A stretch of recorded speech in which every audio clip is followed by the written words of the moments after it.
In session 3, we have 5 speakers. We begin with the session with Dr. RITA KAKATI-SHAH, founder and CEO of UMA. She is going to talk about the importance of diversity, inclusion, and equality in creating sustainable societies. Over to you, Dr. RITA, for your session. Great.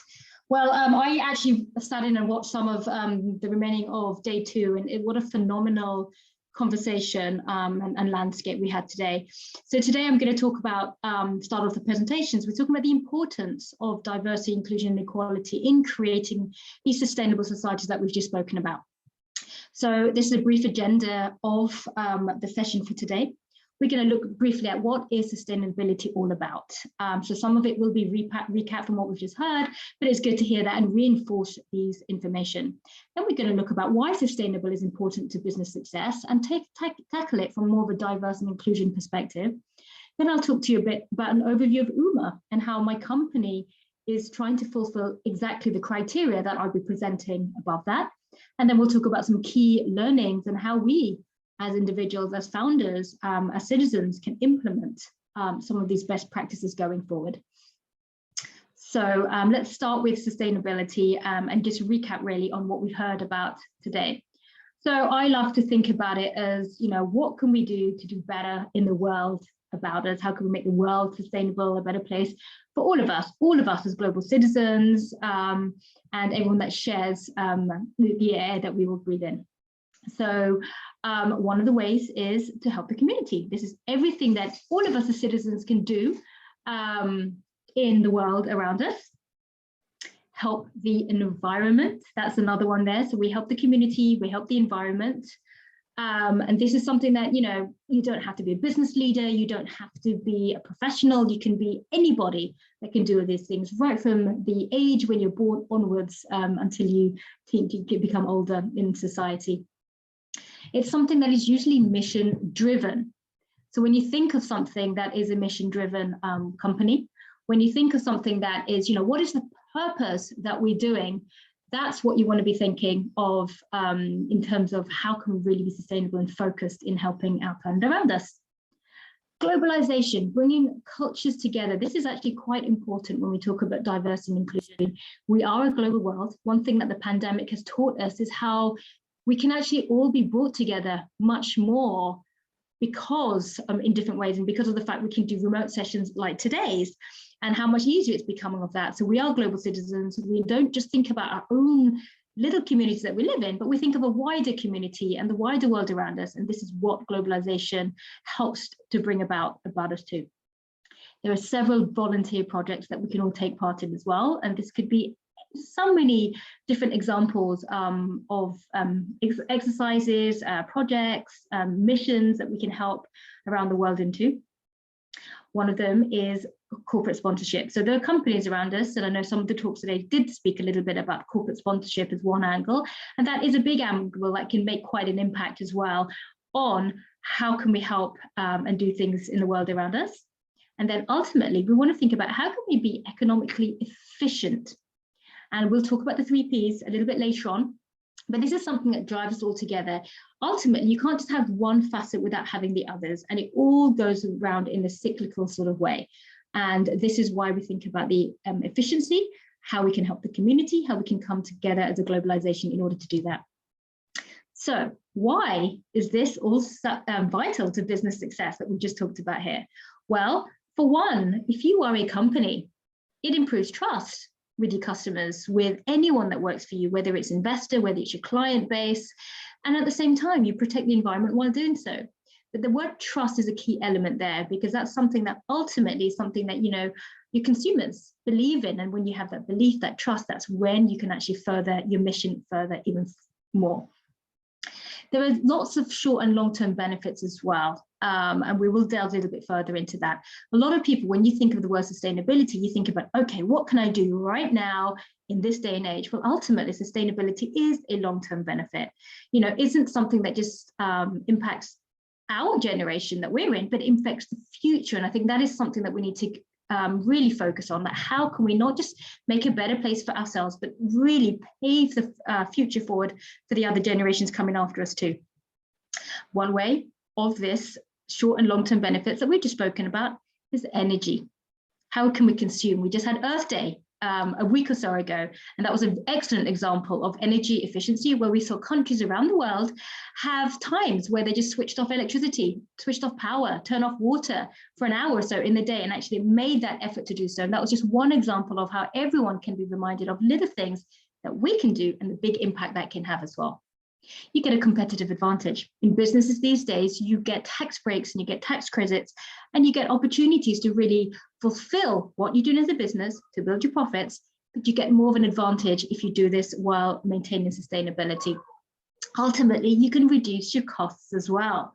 When you are sustainable, you get something back for what you're giving out. So ultimately, even though you might initially put a bit of an investment in to make it sustainable, you can actually get benefit coming back out, and that's important to notice as well. So ultimately, why do we do this? It's really to meet the needs of our customers and shareholders in your businesses, but you don't actually deplete natural resources. And if some companies still do that, you actually, how would you find out ways to actually put more trees and resources in place to really replete these resources at the same time? And this is all part of that sustainability, vital to business success equation. So I know we talked about this today, so everyone should probably know this by now. What are the 3 Ps that we talk about of sustainability, of corporate social responsibility? Well, we talked about people. When you impact people, when you impact every citizen, global citizens in the world around us, whether it's from children, from educational resources, to folks who are education, the future change makers, to folks that are our age and onwards, it's really everybody that gets impacted with a 3P. How are we helping the people around us? How ultimately are we helping the planet as well?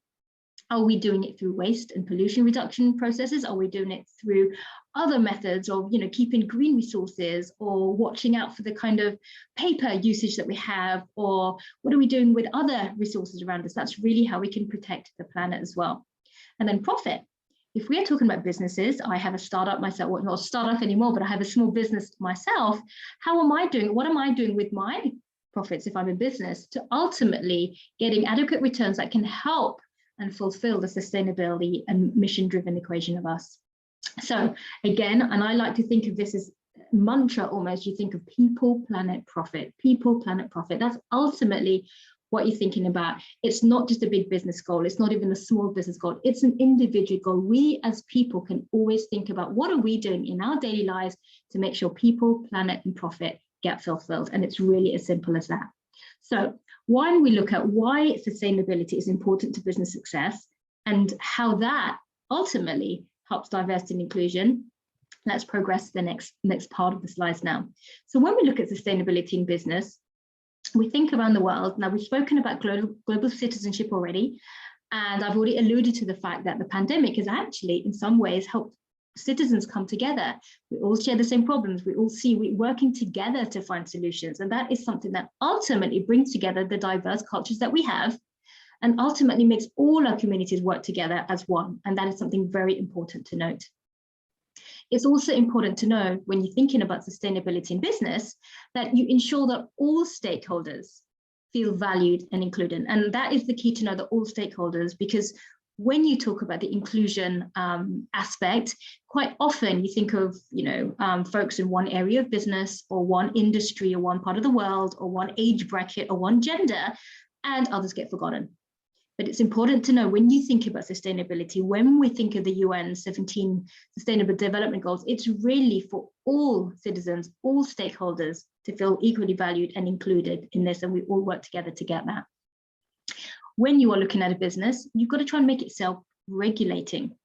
When you talk about the greater good, what do we mean? Well, it's a business that you can have quite often international, because you have different facets involved or different people from different stories around the world that they've brought with them to your company, but ultimately it's thinking about the greater good.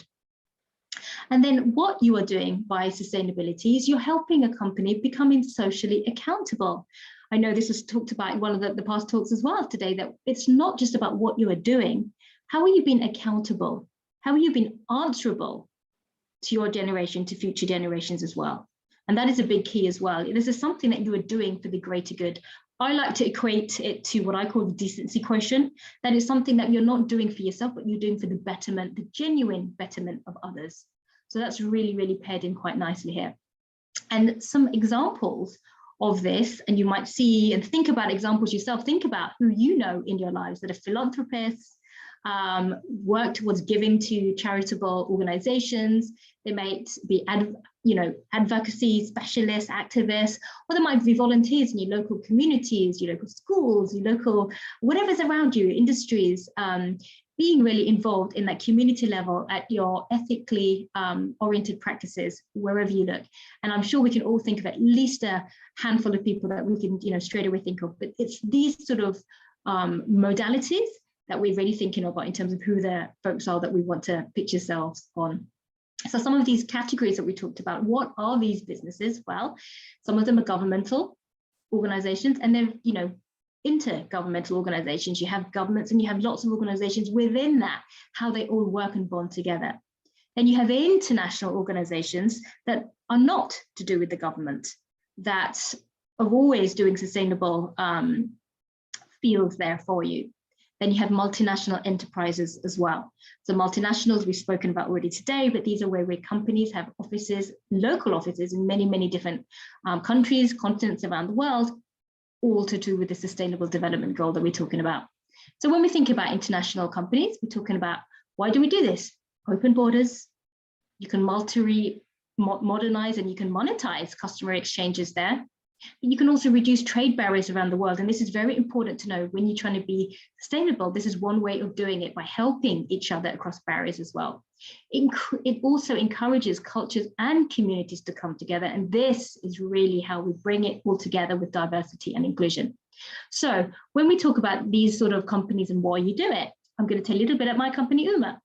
So I set up UMA almost 6 years ago now, and it really is a company that really has a footprint all over the world now. We are headquartered in New York City, where I live, but we do have offices and our folks really all in different parts of the world now. And we are mission driven. We think of people first. We do talk about strategic diversity and inclusion. We have a consultancy that really helps and specializes with mentoring and coaching and corporate training to help build confidence, success, and resilience in women, youth, and minorities around the world. So we have the people part right there. How are we impacting? What is our mission driven? How are we helping the planet? We're working around the planet to spread our word in the sustainable mission.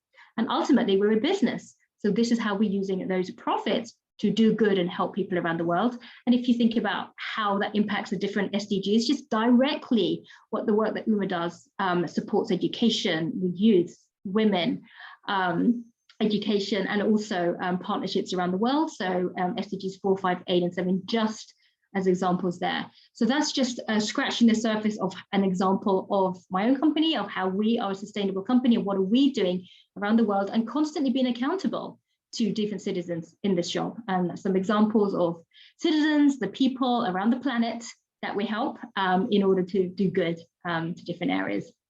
So a couple of key learnings that we've picked up really from UMA and the work I've done is that when you set up a company, it's very important when you want to be sustainable to make sure you keep measuring your impact and your return on investment early on. It's great setting up a business plan and doing it, but how are you measuring and being accountable to yourself? Be prepared to listen to feedback. So many companies, especially small ones, when you set up, you can be resistant. It's natural. It's your baby that you set up for the first time. But being cognizant and listening to feedback can really, really help drive that a long way. Always adapt to your local and your market laws. So that's really how you know what the latest in the regulations for sustainability is. Don't be scared of forming synergistic partnerships. So many times when I see businesses form, you want to do it alone. I totally understand that, but where there are partnerships, where there are synergies, definitely feel free to hold hands, because then you can achieve that much more in this relationship. Be consistent in your goal, your aim, your mission, and be prepared to pivot. One thing I learned during the pandemic in particular was that you've got to pivot with the times, with your market, to maintain sustainability. And just to really tie everything together, that in order to help the people, the planet, and your profit, sustainability is a long-term goal. It's not just for now, it's not just for tomorrow, it's for the entire future, and it's for the entire generations. So on that note, I wanted to thank you again for the presentation, and I'll hand it back to you, Aparna. Thanks so much. Thank you so much, Dr. Rita KAKATI-SHAH, for that excellent session. As you said, sustainability is vital for business success, and we should really focus on people, profit, and planet as a mantra. And let us focus on long-term while talking about sustainability. And I think you are doing an amazing job too, Uma. Thank you so much, Rita, for that excellent session.